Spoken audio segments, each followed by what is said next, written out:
හයි ඉතින් හැමෝටම කොහොමද හැමෝම සතුටින් පරිස්සමට ඉන්නවා කියලා හිතනවා ඔන්න මම අද ඔයාලට අරගෙන ආවා N5 grammar වල තවත් grammar points දෙකක් ඉතින් මේ වීඩියෝ එක 14 වෙනි වීඩියෝ එක N5 grammar වල ඊට කලින් වීඩියෝස් 13ක් දාලා තියෙනවා ඉතින් ඒවා බැලුවේ නැති කෙනෙක් ඉන්නවා නම් අනිවාර්යයෙන්ම බලන්න ඔයාලට N5 grammar ගැන මොනවා හරි ඔයාලගේ knowledge එකට එකතු කරගන්න පුළුවන් වෙයි ඉතින් අදත් මාත් එක්ක දිගට මේ වීඩියෝ එකත් එක්ක ඔයාලා එකතු වෙන්න ඔයාලට අදත් අලුත් දෙයක් මේ වීඩියෝ එකෙන් දැනගන්න පුළුවන්.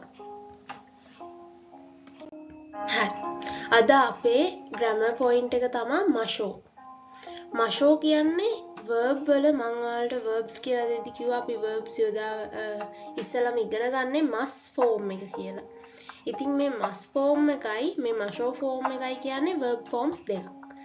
ඉතින් අපි මස් වලදී කියන්නේ කරනවා යනවා කනවා බොනවා එහෙම මෂෝ වලදී අපි කරමු යමු කමු බොමු අන්න ඒ තේරුම තමයි මෂෝ වලදී එන්නේ එතකොට මේක හදාගන්න විදිය තමයි අපි මස් කේ එකේ ඒ කියන්නේ මස් ෆෝම් එකේ අන්තිමේටම තියෙන මස් කියන එක කට් කරනවා මස් කියන එක කට් කරලා එතනට ඇඩ් කරනවා මෂෝ කියන එක මෂෝ කියන එක ඇඩ් කරලා අපි verb එක හදා ගන්නවා දැන් අපි ඉකි මස් ගත්තොත් මස් එක කට් කරලා මෂෝ ඇඩ් කරලා ඉකි මෂෝ කියලා හදා ගන්නවා ඉතින් මේ ඉකි මෂෝ කියන්නේ යමු කියන අදහස ඉකි මස් යනවා ඉකි මෂෝ යමු කියන එක ඉතින් මේ මස් එකේ මස් කොටස ඉවත් කරලා මෂෝ එකතු කරමින් verb form එකේ කරමු කියන form එක හදා ගන්න පුළුවන් ඒ වගේම තව දෙයක් තමයි මේකේ තියෙන විශේෂත්වය මේ මෂෝ කියන verb වලින් ඉවර වෙන වාක්‍ය හුඟක් වෙලාවට ඉෂ්ෂොනි කියන වචනේ ඒ වාක්‍යයේ කොහේ හරි යෙදෙනවා ගොඩක් වෙලාවට මේ ඉෂ්ෂොනි කියන එකේ තේරුම තමයි එකට එකතුව කියන එක. ඒ කියන්නේ ඉංග්‍රීසි වලින් කිව්වොත් together කියන එක. අන්න ඒක තමයි මේකේ තේරුම. ඉතින් මම ඔයාලට points දෙකක් දීලා තියෙනවා. අපි බලමු මේ points දෙකෙන් මොනවද කියන්නේ කියලා. මස් ක්‍රියාපදයක මස් කොටස ඉවත් කර මෂෝ එකතු කිරීමෙන් ක්‍රියාපදය කරමු යන අදහසට හැරවිය හැක. එසේම මෙවැනි ක්‍රියාපද සමග ඉෂ්ෂොනි යන වචනය බොහෝ විට යෙදේ. එහි අර්ථය වන්නේ එක්ව යන්නයි. මං හිතනවා ඔයාලට ඒක පැහැදිලි ඇති කියලා. මම පැහැදිලි කරපු එකත් එක්ක. අපි බලමු මේක හැදෙන විදිය. ඉකිමස්. ඉකිමස් වල මස් එක කට් කරලා අපි ඇඩ් කරනවා මෂෝ කියන කොටස. ඉතින් මෂෝ කියන කොටස ඇඩ් කරාම අපිට හැදෙනවා ඉකිමෂෝ. ඉකිමස් කියනවා යනවා ඉකිමෂෝ කියනවා යමු. මම හිතනවා ඔයාලට පැහැදිලි ඇති කියලා. ඊට පස්සේ අපි යමු examples වලට ඉෂ්ෂොනි තබෙමෂෝ ඉෂ්ෂොනි තබෙමෂෝ කියන්නේ එකට කමු let's eat together කියන එක තමයි ඉෂ්ෂොනි තබෙමෂෝ කියන්නේ චොත්තෝ යසුමි මෂෝ චොත්තෝ යසුමි මෂෝ කියන්නේ ටිකක් විවේක ගමු let's take a rest කියන එක තමයි මේ චොත්තෝ යසුමි මෂෝ කියන එක මම හිතනවා ඔයාලට ඒ grammar point එක පැහැදිලි ඇති කියලා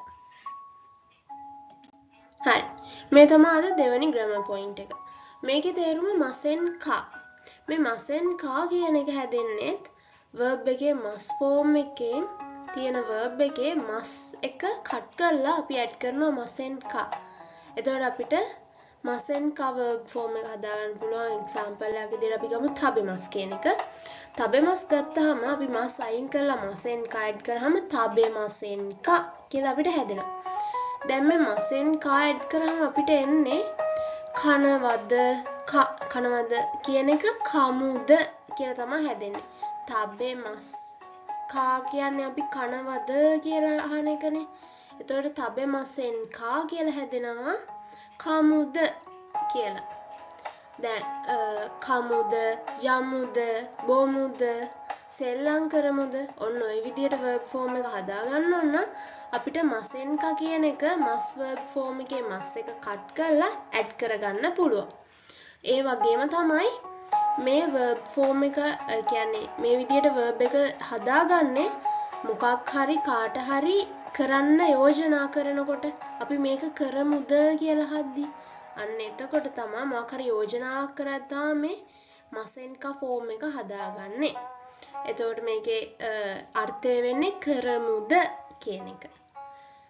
මම ඔයාලට පොයින්ට්ස් දෙකක් දීලා තිනවා අපි ඒක බලමු. මස් ක්‍රියාපදයක මස් කොටස ඉවත් කර මසෙන් කා එකතු කිරීමෙන් ක්‍රියාපදය කරමුද යන අදහසට හැරවිය හැක. කිසියම් පුද්ගලයෙකුට කිසියම් ක්‍රියාවක් කිරීමට යෝජනා කරන විට භාවිතා කරයි. මම හිතනවා පොයින්ට්ස් දෙක පැහැදිලි ඇති කියලා. මම පැහැදිලි කරපුවත් එක්ක අපි බලමු හැදෙන විදිය. ඉකිමස්. ඉකිමස් කියන්නේ යනවා මස් එක කට් කරලා අපි ඇඩ් කරනවා මසෙන් කා. එතකොට හැදෙනවා ඉකිමසෙන් කා. ඉකිමස් කියනවා යනවා ඉකිමසෙන් කා කියනවා යමුද කියලා හද්දි. examples වලට යමු. රෙයි එක ඉෂ්ෂොනි ගොහන් ඔ තබෙමසෙන් කා එකට කෑම කමුද. ඒක අහන්නේ shall we eat together අපි එකට කමුද කියලා තමයි මේ අහන්නේ. චොත්තෝ යසුමි මසෙන් කා ටිකක් විවේක ගමුද. shall we take a rest කියලා තමයි මේ අහන්නේ. ඉතින් මම හිතනවා ඒකත් ඔයාලට පැහැදිලි ඇති කියලා. මේකේ තව වැදගත් දෙයක් තමයි මම මේ grammar points දෙක එකට ගත්තේ ඇයි කියන එක. මේ grammar points දෙක ඇත්තටම එකට ගන්නේ මසෙන් කා වලින් අපි ප්‍රශ්නේ අහද්දී මෂෝ වලින් තමයි අපිට පිළිතුර ලැබෙන්නේ. මේක හුඟක් කයිව වලදී තමයි use වෙන්නේ.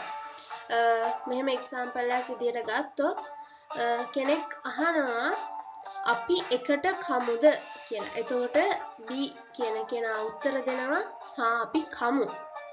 එතනදී ඔයාලට පැහැදිලි වෙන්න ඇති ඇයි මම මේ දෙක එකට ගත්තේ කියලා. එකට කමුද කියලා අහුවාම අපි අහන්නේ ඉෂ්ෂොනි තබෙමසෙන් කා එකට කමුද කියලා අහනවා.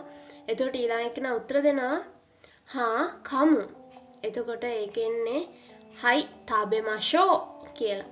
එතකොට මේ මසෙන් කා වලින් අහන ප්‍රශ්නවලදී ඊළඟට උත්තරේ දෙනවා නම් දෙන්නේ අනිවාර්යයෙන්ම මෂෝ වලින් කියන එක මතක තියාගන්න ඕනේ. ඒ හින්දා තමයි මේ verb forms දෙක එකට ගත්තේ.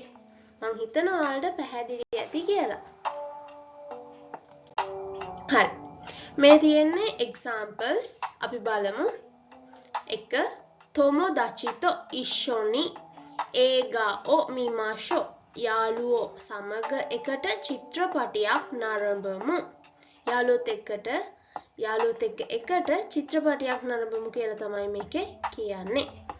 ඉමා කෝහි ඕ නොමිමසෙන් කා දැන් කෝපි බොමුද කියලා තමයි මේ අහන්නේ. දැන් කෝපි බොමුද කියලා අහනවා. තුන්වෙනි එක ඒ අහනවා කොෙන්නේ ඉකිමසෙන් කා උද්‍යානයට යමුද. B උත්තර දෙනවා ඊ දෙස්නේ ඉෂ්ෂොනි සම්පොෂිමෂෝ ඒක හොඳයිනේ එකට ඇවිදින්න යමු කියලා තමයි මේ B උත්තර දෙන්නේ. ඒ කියනවා හයි සම්පොෂිමෂෝ හරි ඇවිදින්න යමු කියලා තමයි එතකොට රිප්ලයි එක දෙන්නේ.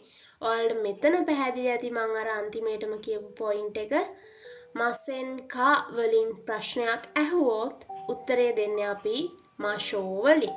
ඒ හින්දා තමයි මම මේ grammar point දෙකම එකම වීඩියෝ එකේ කරන්නේ.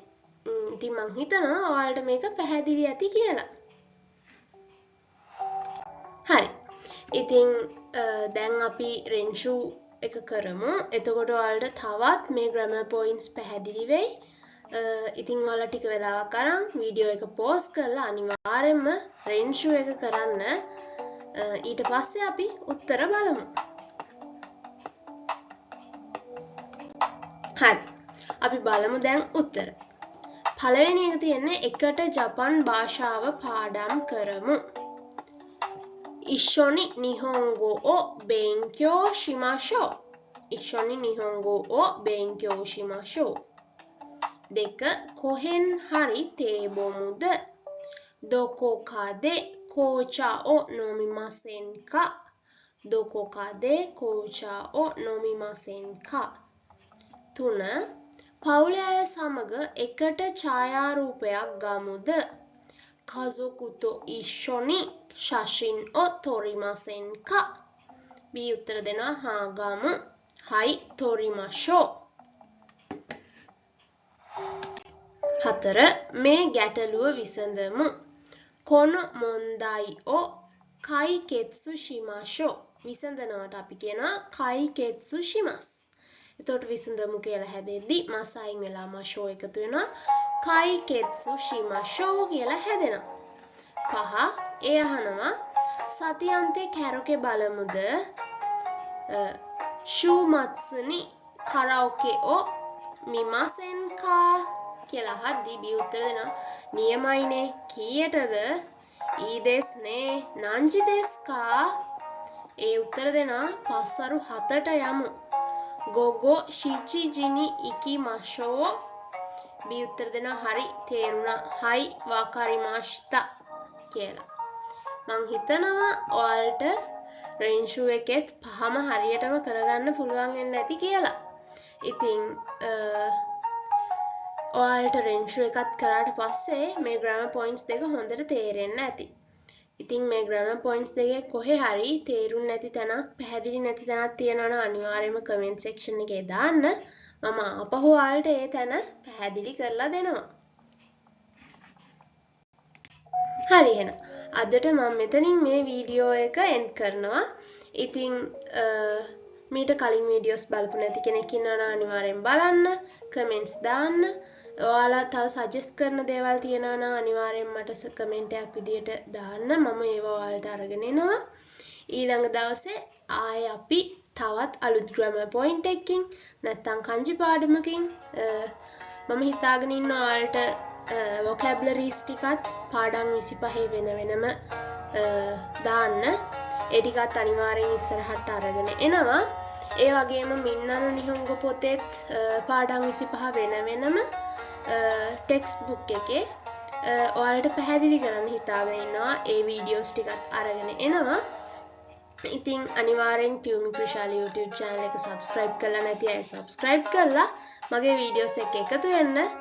ඔයාලට ජැපනීස් ගැන මොකක්ම හරි දැනුමක් ඔයාලගේ knowledge එකට එකතු කරගන්න පුළුවන් වෙයි කියලා මම හිතනවා. ඉතින් ඊළඟ දවසේ ආයෙ හම්බෙනකම් හැමෝම සතුටින් පරිස්සමට ඉන්න. හැමෝටම sayonara